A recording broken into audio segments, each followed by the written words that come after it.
তাহলে আমরা খুশি করব কাকে? আল্লাহকে খুশি করবার জন্য আকাশ এবং বাতাসকে মুখরিত করে কণ্ঠের সাথে কণ্ঠ লাগায়া সমস্বরে চিৎকার দিয়ে বলছি আলহামদুলিল্লাহ। আর একবার জোরে বলি আলহামদুলিল্লাহ। পড়েন রব্বানা লাকাল হামদ হামদান কাসীরান তাইয়্যিবান মুবারাকান ফীহি। এই মাহফিলে এসে বসবার সুযোগ দান করেছেন কে? আল্লাহ রাব্বুল আলামিন বলেন ওয়াজতাবাকুম ওয়া মা জাআলা আলাইকুম ফিদ-দীনি মিন হারাজ। বক্তৃতা কার? আর জোরে বলেন কার? এই দুনিয়ার বল্টুমিয়া নান্টুমিয়ার বক্তৃতা শুনে ঠিক বলে চিল্লায় ওঠে, কথা কোন ঠিক কিনা? এই দুনিয়ার মানুষের বক্তৃতা শুনে ঠিক বলে দুহাত উত্তোলন করে চিল্লায় ওঠে, শরীর থেকে ঘাম ঝরিয়ে ফেলায়। অথচ পরিতাপের বিষয়, আফসোসের বিষয়, আল্লাহর কোরআন যে সত্য কিতাব, ইনসাফপূর্ণ আয়াত যখন তেলাওয়াত করা হয়, আল্লাহর গোলাম আল্লাহর বড়ত্বের স্লোগান দিয়ে দুটো হাত তুলতে পারে না। এর চেয়ে দুঃখের, কষ্টের, পরিতাপের, আফসোসের কথা আর কোনো কিছু হতে পারে না। সম্মানিত ভাইয়ের, আল্লাহ রাব্বুল আলামিন বলেন আমি আল্লাহ তাআলা যাকে ভালোবাসি, পছন্দ করি। ইসলামী আন্দোলনের কর্মী আব্দুল লতিফ, মাওলানা আব্দুল লতিফ হুজুর ইসলামী আন্দোলনের কর্মী, ইসলামী আন্দোলনের নেতা হতে পারতেন না। আল্লাহর পক্ষ থেকে যদি মঞ্জুর না হতো কখনোই সম্ভব ছিল না, কথা কোন ঠিক কিনা? ইচ্ছে করলেও সম্ভব হবে না। আমার ইচ্ছা থাকলেও আমি ইসলামী আন্দোলনের কর্মী হতে পারবো না। মঞ্জুর হওয়া লাগবে কার কাছে? আর যারা বলেন কার কাছে? তাই তো আল্লাহ তাআলা বলেন হুয়াজিতাবাকুম ওয়া মা জাআলা আলাইকুম ফিদ-দীনি মিন হারাজ। আল্লাহু আকবার। আল্লাহ রাব্বুল আলামিন বলেন আমি আল্লাহ যাকে ভালোবাসি, পছন্দ করি, দ্বীনের জন্য, ইসলামের জন্য, কোরআনের জন্য, আমি আল্লাহ রাব্বুল আলামিন তাকে কবুল করেনি।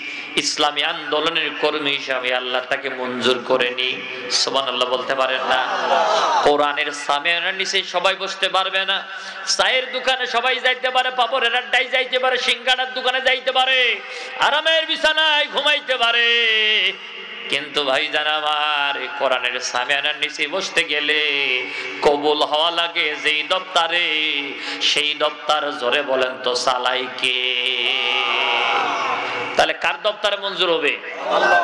সম্মানিত ভাইয়ের, আল্লাহকে বললাম তুমি আমাদেরকে তোমার দপ্তরে মঞ্জুর করে নিয়েছো, ভালোবেসেছো, পছন্দ করেছো, সামিয়ানার নিচেই বসিয়ে দিয়েছো। এখন আল্লাহ তুমি আমাকে বলো এই জাতির সামনে কিভাবে আমি ওয়াজ করব? আল্লাহ রাব্বুল আলামিন সে বক্তৃতাও শিখাই দিছে না দেয় নাই? আর জোরে বলেন, কোরআনে শিখাই দিছে না দিছে না? আল্লাহ তাআলা বলেন ওয়াযাক্কিরু ফাইন্নায-যিকরা তানফাউল মুমিনিন।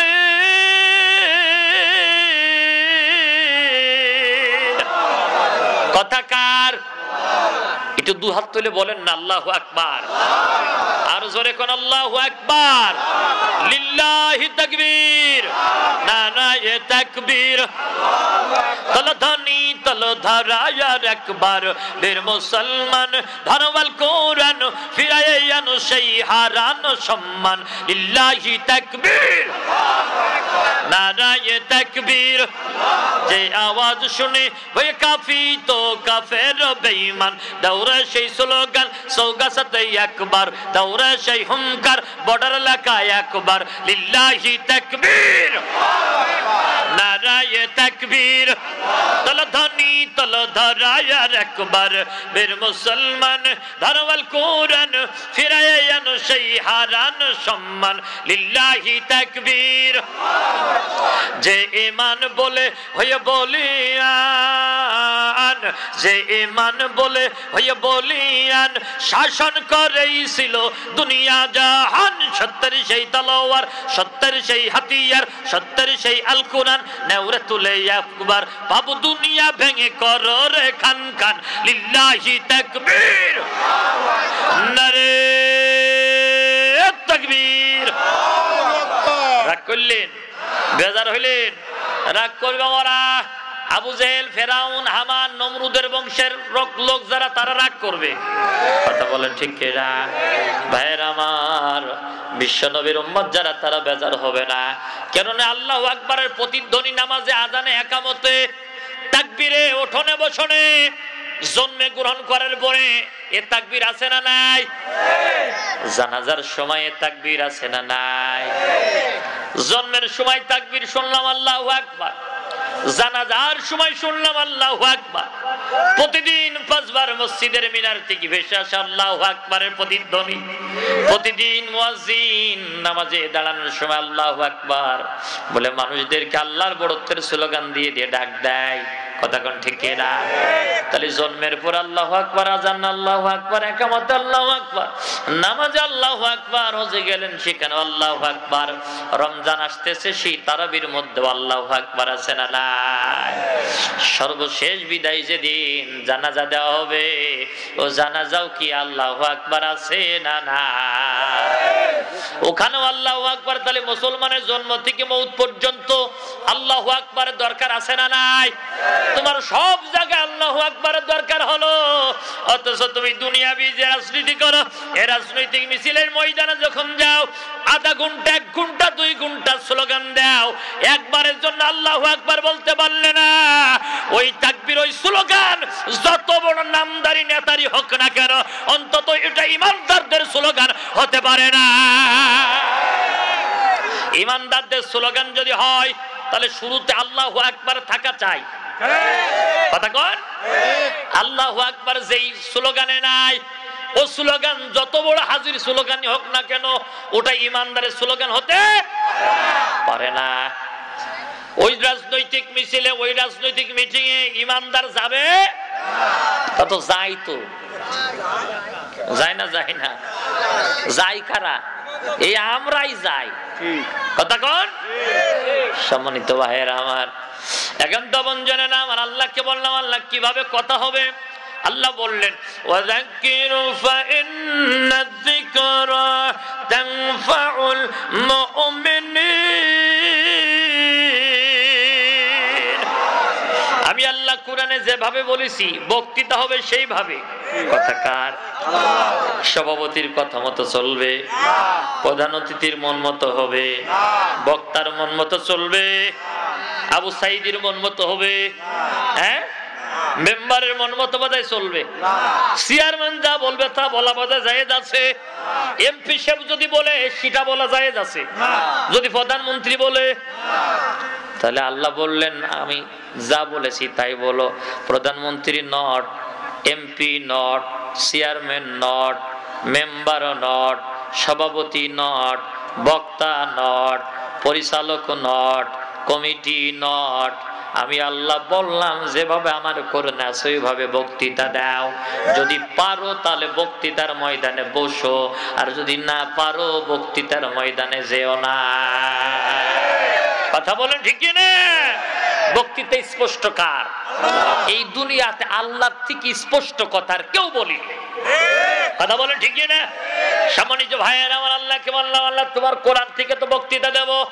এখন আমার এই কথাই অনেকে বেজার হতে পারে এখন আমি আল্লাহর কথা মতো কোরআন দিয়ে ওয়াজ করতে যাব কার কমনে গেল অনেকের নাকের পাত দিয়ে যাবে কারো গার পাত দিয়ে যাবে কারো চোখের পাত দিয়ে যাবে কারো মাথার উপর দিয়ে চলবে কারো তলা দিয়ে যাবে কারোর উপর দিয়ে যাবে কারোর ফাড়বে কারোর জ্বলবে কারোর ছিড়িয়ে যাবে কারোর জ্বলিয়ে যাবে কথা কোন ঠিক না কার জ্বললো কার ফাড়লো কার ছিললো ও দেখলি হবে না আমার দেখার দরকার আমার মাওলা খুশি কিনা আমার মাওলা যদি تكبير الله اكبر تكبير الله اكبر رنالو حميدالو اتسالو فايدالو تجرب مسلم راي تكبير الله اكبر সম্মানিত ভাইয়েরা আমার এই যে লিল্লাহি তাকবীর নারে তাকবীর দিল, হযরত ওমর বিশ্ব নবীকে বলে ইয়া রাসূলুল্লাহ ইয়া হাবিবাল্লাহ, ওগো নবীজি একটা সত্য কথা আমি আপনার কাছে আজকে জানতে চাই। হযরত ওমর রাসূলুল্লাহর হাত ধরেছে, আল্লাহু আকবার বলেন। এই যে ওমরকে দেখে শয়তান ভয় পেতে এত ভয়, যে রাস্তাতে ওমর যেত সেই রাস্তায় কয়দিন যেত না? কোন কারণে যেত না একজন বলতে পারলে তার পুরস্কার দেব না, সে ভয়টা কোন কারণে বলেন? ইমানের কারণে না রে। এবার কান খাড়া করে শোনেন, হযরত ওমর একদিন, হযরত ওমর রাদিয়াল্লাহু তাআলা আনহু একদা পিছন ফিরে ফিরে রওনা করছে। আমার ভাইয়েরা, বিশ্ব নবীকে দেখে, আল্লাহ রাসূল সাল্লাল্লাহু আলাইহি সাল্লামকে দেখে হযরত ওমর সালাম দিলেন। সালাম দেওয়ার পরে আল্লাহ নবী সালামের জবাব দিয়ে দাঁড়িয়ে আছেন। হযরত ওমর পিছনে কাজ আছে, পিছন ঘুরে আসলে বেয়াদবি হবে, এই জন্য হযরত ওমর রাদিয়াল্লাহু তাআলা আনহু আস্তে আস্তে করে গুটি গুটি গুটি গুটি পায়ে পিছন দিকে ফিরছে। হঠাৎ করে এক গলির মধ্যে যেই হযরত ওমর ঢুকেছে, পিছনে দেখে একজনের সাথে পিঠ বেঁধে গেছে। হযরত ওমর ঘুরে ঘাড় থেকে ধরেছে, কে রে? ইবলিস। থাকো কোনে বিটা, ঘাড় আর ছাড়িব না আজকে। এত জোরে ঘাড় ধরেছে, ইবলিস নড়তে পারে না। ভাই জান আমার, ইবলিস যখন নড়তে পারে না, ইবলিস বলে ভাই ওমর ছাড়িয়ে দাও। বলে না, তুমি থাকো কোলে, তোমার তো অনেক খুশি আমি, পাই না আজকে, যখন পাইয়াই গেছি এমনি এমনি ছাড়বো না। বলছে ওমর কি চাও? বলে তোমার কাছে যাবো কি বেটা, তুই তো আল্লাহর দয়ায় চলিস। আল্লাহু আকবার বলেন। তাহলে ইমানদাররা শয়তানের কাছে কি কিছু চাবে?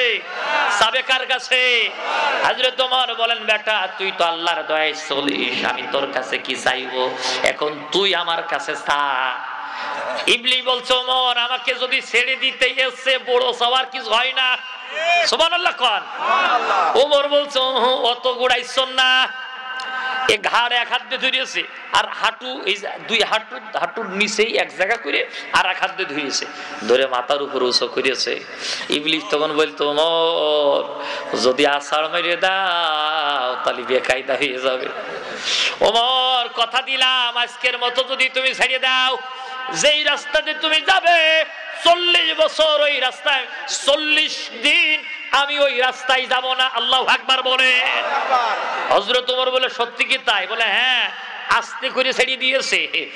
ওই যে আস্তে করে ছেড়ে দিয়েছে, ইবলিসের মাথা মাজা এত ব্যথা, কিতাবের মধ্যে পাওয়া যায় ইবলিস কিয়ামত পর্যন্ত ওই মাজার ব্যথা ভালো করতে পারবে না।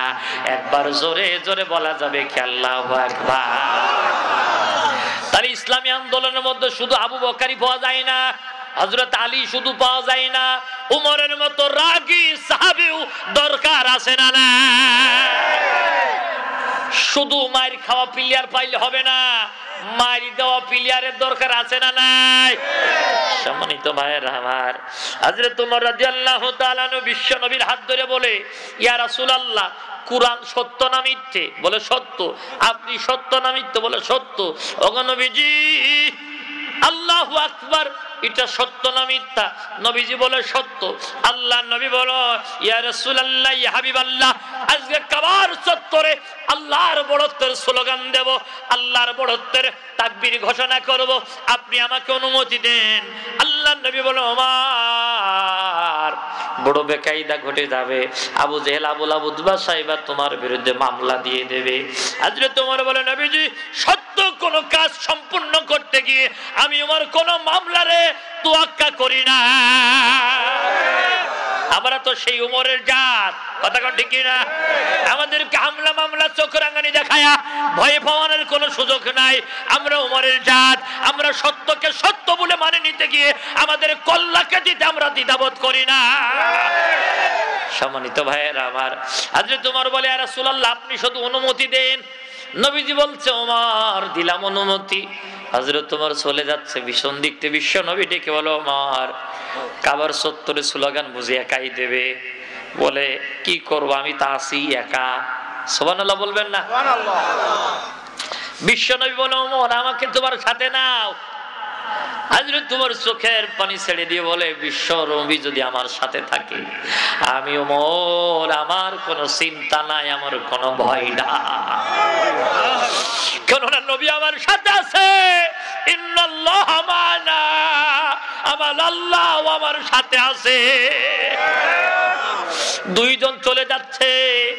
সাইয়েদিনা আবু বকর কোথা থেকে দৌড়ে এসে বলে, ওমর কোন দিকে যাও, খুব রোকে রোকে যাচ্ছ যে? ওমর বলছে, সত্যের স্লোগান আজকে কাবার চত্বরে দিয়ে দেবো। সুবহানাল্লাহ বলবেন না? বলছে তাহলে কি আমাকে বাদ দিয়ে যাবে? হযরত ওমর বলে, আপনি যদি যান তাহলে তো শক্তি আর একটু বাড়িয়ে যায়। সুবহানাল্লাহ কোন? হযরত আবু বকর এক পাশে, মাঝখানে বিশ্ব নবী, আর এক পাশে হযরত ওমর। কাবার চত্বরে হযরত ওমর যে বলছে নারে তাকবীর, আর আবু বকরের বিশ্ব নবী বলছে আল্লাহু আকবার। এই প্রতিধ্বনি দিচ্ছে কাবার চত্বরে। আবু জেহেলের সেনাপতি যে বলে, আবু জেহেল খবর ভালো না, যে উমরকে পাঠালেন মোহাম্মদকে কাল্লা আনতে, এই উমর শুধু মুসলমানই হইল না, মুসলমান হওয়ার পরে এখন তো দেখি কাবার চত্বরে আল্লাহর বড়ত্বের স্লোগান তিনজন মাত্র ব্যক্তি দিচ্ছে। আবু জেহেল বলে, তাহলে কি করা যায়? এক কাজ করো, ওদেরকে বন্দী করো, গ্রেফতার করো। সেনাপতি বলছে, আপনার মাথায় কি কোনো কিছু আছে? তো বলতে কেন? তো বলতে আমার অন্তত চাকরি ছেড়ে দিতে রাজি, উমরের সামনে যে বন্দী করতে আমি রাজি না। সুবহানাল্লাহ জোরে কোন? উমরের সামনে যাব আমি বিধবা করতে আমার বউডারে, আমার বাচ্চা কাছে এতিম করতে যাব? তা হবে না। তা বলতে তাহলে যাবে কে? বলতে আপনি যান। বলতে তুমি মাথা খারাপ, উমর এখন খিফিয়ে আছে, এখন আমি যাব? তাহলে কাজ করো, মিটিং বসাও, কি করা যায়? বলছে না, তা কাম আছে। কাম হলো সব সৈন্যদেরকে এক জায়গায় করেন। ওমর, বিশ্বনবী আর আবু বকর কাবার ডান দিক দিয়ে আল্লাহর বড়ত্বের স্লোগান দিতে দিতে আসতেছে, আর আমরা হাজার হাজার সৈন্য, আপনি থাকবেন সামনে, আমি থাকবো আপনার পাশে, সবাই আমরা বাম দিক দিয়ে স্লোগান দিতে দিতে সামনাসামনি দেখা হয়ে যাবে। তিনজনকে পিষে মাঝখানে ফেলে ডইলে দিয়ে মেরে দেব। নাউজুবিল্লাহ। আল্লাহ বলে, মাকার ওয়া মাকার আল্লাহু আল্লাহু খায়রুল মাকিরিন। যতটা ভাবেছো ততটা সহজ হবে না। যে দেখো কাবার চত্বরে বাম দিকে আবু জেহেল সামনে, তার পাশে সেনাপতি হাজার হাজার সৈন্য নিয়ে, এরপরে তার দলের লোকদের নিয়ে হাজার হাজার কাতারে কাতার মানুষ, সবাইকে নিয়ে বাম দিক দিয়ে এরা মিছিল দিচ্ছে। কি বলে মিছিল দিচ্ছিল একজন বলতে পারেন? বলেন। বিশ্বনবী, উমর, আবু বকর তারা তো মিছিল দিচ্ছিল নারে তাকবীর বলে। আর আবু জেহেল কি বলে মিছিল দিচ্ছিল বলেন? বলবো বলবো বলবো, রেগে যাবেন না তো? আবু জেহেলের সেনাপতি বলছে জয় হবল, আর এরা বলতে জয় মা কালী। নাউজুবিল্লাহ বলবেন না? এইভাবে যাচ্ছে। পিছনে হাজার হাজার, আবু জেহেলের পিছনে হাজার হাজার জনগণ, হাজার হাজার সৈন্য, আর ওদিকে মাত্র তিনজন। আবু জেহেলের সেনাপতি বলছে জয় হবল, সবাই বলছে জয় মা কালী, বলছে জয় হবল, বলছে মা জয় সরস্বতী, জয় সরস্বতী, জয় মা কালী, এইরকম তাকবীর দিচ্ছে, মিছিল দিচ্ছে। আর ওদিকে বলছে নারে তাকবীর। সামনাসামনি যখন আগে গেল, সামনাসামনি দেখা হয়ে গেল, হযরত ওমর তখন বলছে, আবু বকর আমি বলবো জয় হবলের দল থব না, তুমি বলবো জয় মা কালীর দল থব না। যখন সামনাসামনি চলে আইলো, ওমর বলছে নারে তাকবীর, জয় হবলের থব না, জয় মা কালীর থব না। যেই বলেছে জয় হবল থব না, সামনের হাজার হাজার জনগণ সৈন্য অস্ত্র ফেলে দিয়ে চাচা আপন পরাণ বাঁচা। আল্লাহু আকবার বলেন। সবাই সরে পড়েছে, আছে মাত্র দুইজন। এক হলো সেনাপতি, দুই হলো আবু জেহেল। সবাই কেটে পড়েছে। সুবহানাল্লাহ বলতে পারেন না? তাহলে ওই আমলে নবীজি তাকবীর দিয়েছে নারে তাকবীর। এই আমলে যারা নারে তাকবীর দেয় তারা নবীজির বংশ। ওই আমলে আবু জেহেল দিয়েছে জয় হবল, জয় মা কালী, জয় হাবিজাবি।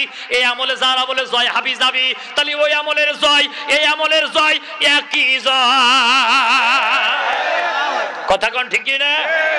ওই আমলের জয় এই আমলের জয় একই জয়। ওই আমলে আবু জেহেল, এই আমলে ইরা। কথা কন না, কথা কন না। আর ওই আমলে নবীজি দিয়েছে নারে তাকবীর। আজকেও যারা দেয় নারে তাকবীর, তাহলে নবীজির উম্মত হলো এরা।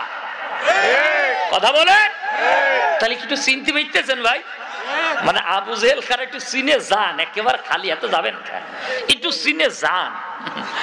সম্মানিত ভাইয়েরা আমার, আমি বলো কারণ নাম বলিনি, কোনো সিরাত দরকার নেই, ভাড়ার দরকার নেই। ভাইজান রাগ করলেন না ভাই, বেজার হইলেন ভাই? সম্মানিত বন্ধুরা আমার, একটুখানি জিকির করে লা ইলাহা ইল্লাল্লাহ, জোরে লা ইলাহা ইল্লাল্লাহ, লা ইলাহা ইল্লাল্লাহ, লা ইলাহা ইল্লাল্লাহ, জোরে লা ইলাহা ইল্লাল্লাহ, লা ইলাহা ইল্লাল্লাহ মুহাম্মাদুর রাসূলুল্লাহ সাল্লাল্লাহু আলাইহি ওয়াসাল্লাম। সম্মানিত ভাইয়েরা আমার, আমার আত্মার আত্মীয় বৃদ্ধ চৌগাছাবাসী কান কাড়া করে শোনেন। এখন আমরা অনেকে হতাশায় ভুগছি, আশা আমরা ছেড়ে দিয়েছি, নৈরাশ হয়ে গেছি। আমাদেরকে পাইলেই বুকের মধ্যে টেনে নিয়ে চাচা কয়, ও বাজান কি হইল, এ যে আর হইল না যে, ও ভাই কি হইল, এ যে আর হইল না যে ভাই, ও ভাই কি হইল ভাই, আবার যে ক্ষমতাই গেল ভাই। আমি মনে মনে হাসি আর কিতাব পড়ি আর বলি, আল্লাহ এ যে বারে বারে ক্ষমতায় যায়, এ যে বারে বারে বামপন্থী চলে যায়, এই যে বারে বারে ক্ষমতায় যায়, আমাদের যা থইল না। পড়তে পড়তে পেয়ে গেলাম আমার ভাইয়ের ইতিহাস সাক্ষী। বলেন সুবহান, আমার পৃথিবী বিখ্যাত শাসক ছিল, নাম তার মিস্টার ফিরাউন। কয় বছর ক্ষমতা চালিয়েছে? জোরে বলেন। কেউ কছে 50, কেউ কছে 900, বলতে থাকেন। মানে ক্লাসে যাই বলতে, এই গুড বানান করতে পারিস কেডারে? ফজা বলতে, স্যার আমি পারি। হেড স্যার বলতে, ফজা আমার চাকরি খালি? বলতে, না স্যার আমি পারি। কয় কোনো ছাত্র পারে না, তুই 3rd ক্লাস ছাত্র, তুই পারিস? বলতে, স্যার আমি পারি। টিউনো বলতে, বল। তাহলে তো sir A B C D E F G H I J এতে জেড পর্যন্ত বলে দিয়েছে। টিউনো অবাক বলতে, কি রে তোর বললাম গুড বানান করতে, তুই এতে জেড পর্যন্ত বললি? তা বলতে, স্যার কোনো অক্ষর কি বাদ গেছে? তা বলতে, না। তাহলে তো স্যার জিরা জিরা লাগবে, বসাই এনে। এখন চৌগাছার মানুষ তা না শুরু করিয়ে দেয় ভাই। সম্মানিত ভাইয়েরা আমার শোনেন, ইতিহাস না জানার কারণে আশা হারিয়ে ফেলেছে, হতাশায় ভুগতেছে। মিস্টার ফিরাউন ক্ষমতা চালিয়েছিল 66 বছর। কয় বছর? আরো জোরে বলেন, কয় বছর? প্রথম যখন ক্ষমতায় গেল, দোস্ত হামানরা বলতো, আমার এ সিয়ার যা পাইছি এ মোটের পাড়া ছাড়া যাবে না, তা কি করলি সিয়ার টি করে রাখা যায় তাই কও। হামান চুপ করে থেকে থেকে কছে, দোস্ত বুদ্ধি একটা আছে। তা কি বুদ্ধি? ও দোস্ত, শিক্ষানীতি থেকে ইসলাম বাদ দিয়ে দাও। এদেরও একই টার্গেট। আবু বকরের জীবনীবাদ, উমরের জীবনীবাদ, শিক্ষাগুরুর মর্যাদাবাদ, রাসূলুল্লাহর বিদায় হজের ভাষণবাদ। কথাক্ষণ ডারউইনের মতাদর্শ নিয়ে এসে প্রতিষ্ঠিত করার চেষ্টা করে, সমকামিতা প্রতিষ্ঠিত করার চেষ্টা করে, শরীফকে শরীফায় রূপান্তরিত করার বিষয়কে প্রতিষ্ঠিত করার চেষ্টা করে। এক কথায় হামান বলল, সিয়ারে যদি টিকে থাকতে চাও, শিক্ষানীতি থেকে ইসলামী শিক্ষা ব্যবস্থা বাদ দিয়ে দাও। কথা বলে ঠিক না? ফিরান বলল, রায় রায় রায়, এই বছর থেকে শুরু করলাম, আমার 10 বছরের টার্গেট ইসলাম শিক্ষা, শিক্ষা ব্যবস্থা থেকে বাদ দেব। সফল হয়ে গেল 10 বছর। বলল হামান, আমি তো সফল, এবার কি করব? হামান বলছে, দোস্ত তোমার 2 নম্বরের টার্গেট থাকবে, সিয়ার যদি তোমার টিকাতে হয়, তিয়ার যদি তোমার টিকায় রাখতে চাও, 2 নম্বরের টার্গেট হলো এই মিশরের মধ্যে বড় বড় আলেম যারা আছে তাদের নামে মিথ্যা মামলা দাও, মামলা দিয়ে দিয়ে তাদেরকে জেলখানায় ভর্তি করো।